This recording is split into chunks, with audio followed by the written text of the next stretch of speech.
given us a fair idea of the terrain we'll be dealing with by the time we're here. Certainly there's a lot of trepidation in the plane because we don't know exactly what we're going to encounter when we land. The government, of course, has been overthrown. Members of one of the biggest Mujahideen groups, loyal to the control of the presidential palace. This pursues fighters and their allies have also seen... Afghanistan, 1992. A country traversed by the fault lines of religion, culture and politics. I'm not certain who I was when I went there, driven perhaps by the notion of exotic passport stamps and $20 visas.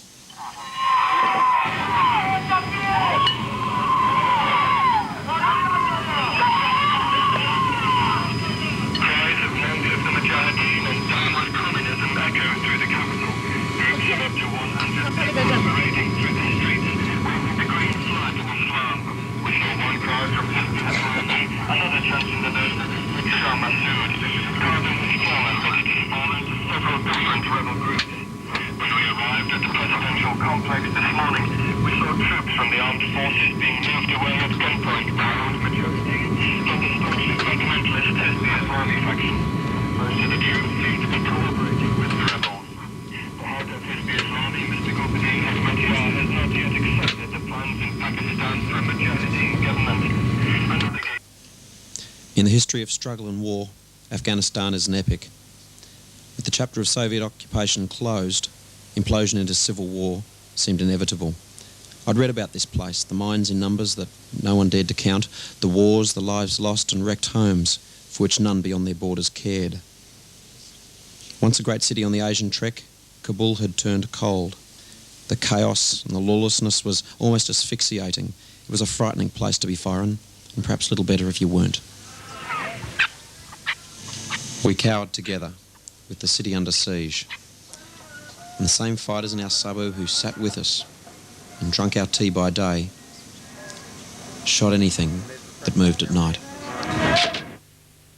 I sought out the parties pretty quick to find women without veils, Bulgarian beer and minds like my own. They were the expats, giving as much service as they could without leaving their high-walled compounds. Familiar sights and smells to submerge our mutual fears of the rage beyond.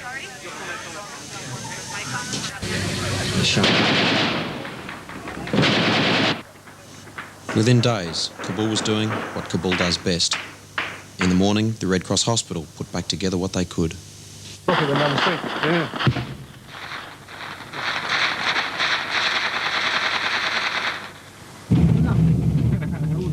The fighting eased and we returned to work. We travelled through the city, across the checkpoints, past burnt-out tanks, through live firing alleys and up through the Hindu Kush to the plains beyond. On our way, the roads were lined by the internally displaced, the Afghans not lucky enough to be refugees.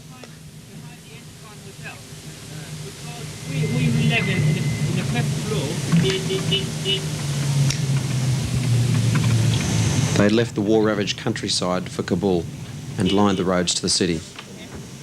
For myself, having grown up separated from the world by a television screen, learning fast was integral.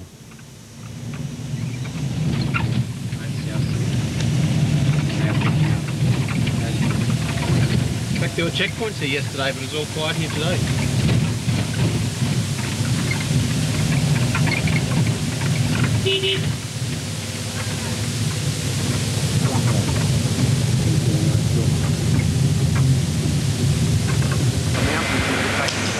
It was our task to clear the landmines, first from the roads and the villages, and then as the refugees returned to reclaim their homes, the fields would be cleared next. It was in Pul-i-Khumri that I met the engineers Tim and Julian, who led the unit. This is a large tin box that I picked up. I'm going to take my sandwiches out to the range tomorrow. Something I picked up in Havana. Yeah, And the brand is? The brand is? The naval mine was designed by the Americans. You could tell that because they had to put the front towards enemies so then you could wrong way.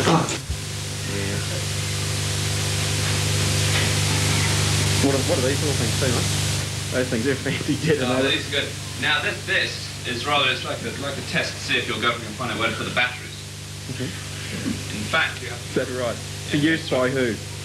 Well, anybody. I mean, children aged 3 to 30. And for added vibration, you just put that into the bottom. Very easy. It's just been fixed now by... And in the furthest points of Afghanistan, and this is the food convoy. we worked with the Afghan deminers. A camaraderie developed during our time together. They were cavaliers, Here's a man probing. initially in the regular Afghan army, then the Mujahideen before that. They subsequently had joined us to work in teams of 10. Out of hours, they protected their valley, alert for the incursion of rival groups. At work, they cultivated a demeanour that was laconic and carefree, a sentiment totally incongruous to me. 1 in 30 died each year doing the job. Dangerous work indeed. And when one deminer died, his brother would enlist and carry on the work. Little did I know that the last days I'd spend with Tim and Julian would be a crazy dash through the Khyber Pass to Pakistan, a thrill to challenge the checkpoints, to avoid the mountain skirmishes and taste freedom while a break in the clouds allowed it. We sat on the escarpments, picked pistachios and talked about our homes and what we'd be going back to. Tim had planned to stay a year, and I think his commitment was lost upon his family and friends. Ours was, we agreed, a generation artificially divorced from the deprivations and conflict and suffering. Tim had a terrible premonition on our trip back into Afghanistan, one that he told neither his friends nor his parents in letters.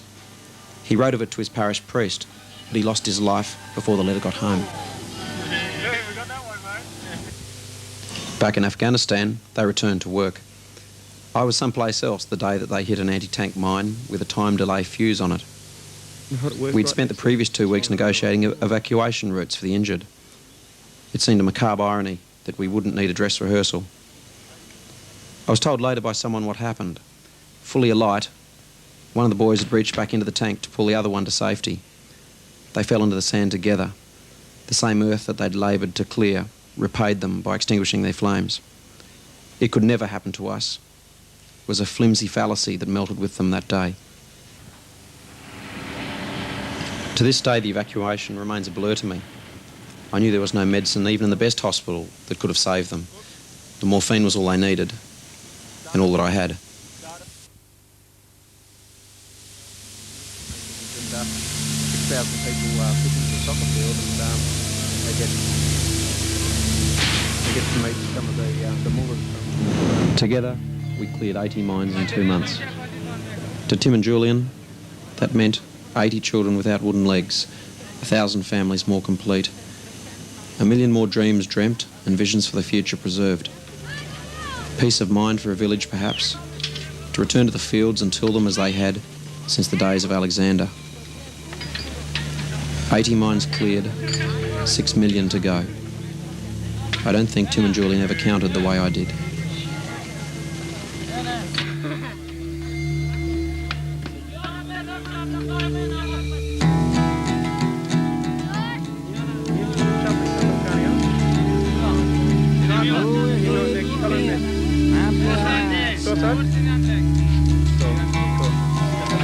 And where have you been, my darling young one? I've stumbled on the side of 12 misty mountains.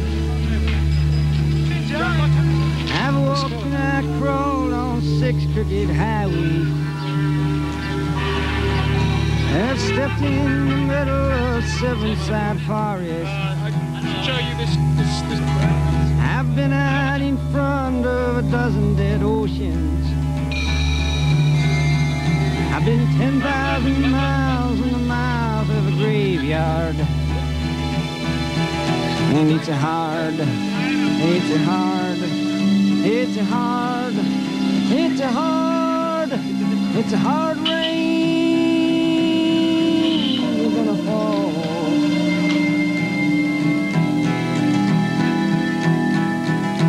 Oh, what did you see on the eyes, son?